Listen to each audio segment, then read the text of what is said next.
What's up everybody and welcome to another edition of AGR's Pop Culture Reviews. Now for years, friends and fans alike have been telling me to play the Witcher series games, and I never got around to it. Now my first entry into this magnificent series was The Witcher 3 Wild Hunt, and it was amazing, guys. Very similar to the Elder Scrolls V Skyrim, you can completely get lost in this world. There is so much to do between the main quests, the side quests, the potions that you have to collect, the incredible narrative. I mean, guys, I spent hundreds of hours in this world and it was fantastic.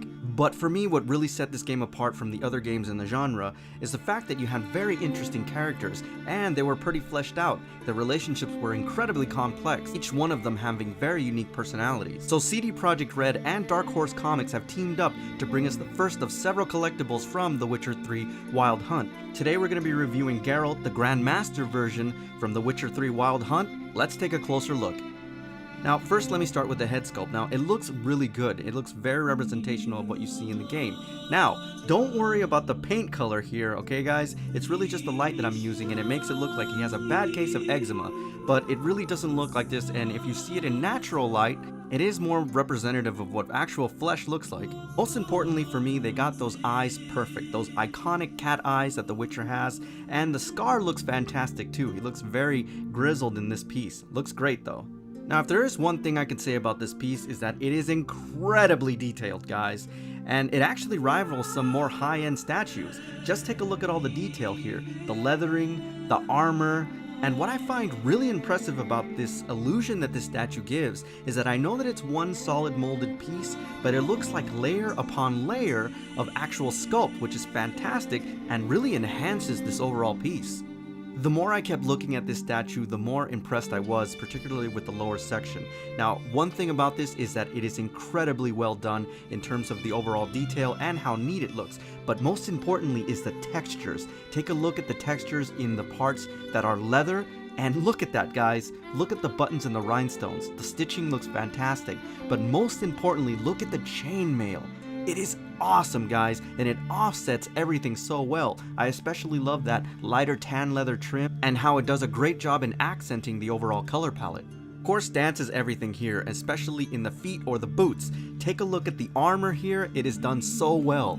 Its wash is incredible. I especially love the different colorations in the armor, particularly where you see the shin guard and where the armor meets the foot. It has a slight yellowing or discoloration, which makes it look so organic. Guys, they did a really great job, and I love the way it is accented by the bottom of the foot where you have the leather meeting the metal. This is great, guys. Now, of course, one of the iconic things about The Witcher, or the Witchers in general, is their twin swords. You have one that kills beasts and one that kind of dispatches men. So the swords here, guys, are incredibly impressive. And I love the sense of scale that they have offset with the rest of the figure. An incredible amount of detail here, guys. Take a look at the hilt, especially the blade. I like that it's done in this high polished silver, which really catches light very well. Now, the much larger sword is set on his back. It's not removable. You have to remember that this is a statue, but nevertheless, it is incredibly detailed, guys. I especially like the handle. The hilt is good. It's not as shiny as the other sword, but it does run the entire length of the statue from the bottom of his coat all the way up to the very top of the statue, and it looks great overall. And one of the cool things about this statue as well is that you do want to have a mirrored back, because there's so much detail on the reverse side of the statue, it just begs you to make sure that you display it well. Now, as if you weren't impressed enough with this statue, the ultimate thing that makes this an incredible piece is definitely the base, guys. Not only is it simple and it has a relatively small footprint to the statue, but it is awesome, guys. Just take a look at the work there. The now iconic symbol for The Witcher. It looks great because it's embedded or etched right into the statue, and it has this very elegant border that's black, which really highlights what's in the middle. This is amazing, guys, and I have to say, in terms of value for this piece, you can get this for under 50 bucks shipped, so it's totally worth it. Now, there have already been an initial run of 3 figures that they've made for this line, and this is the second version of the original Geralt that they made. And they're going to be making 3 more statues, I believe, if I'm not mistaken. But guys, I'm very impressed with this line. Incredible amount of detail. And if you are a fan of The Witcher or the Witcher series, you owe it to yourself to get these.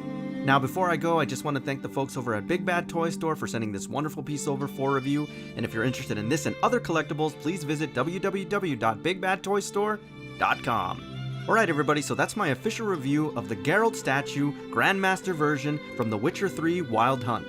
As always, I thank you for tuning in, and I'll see you on the next AGR's Pop Culture Reviews.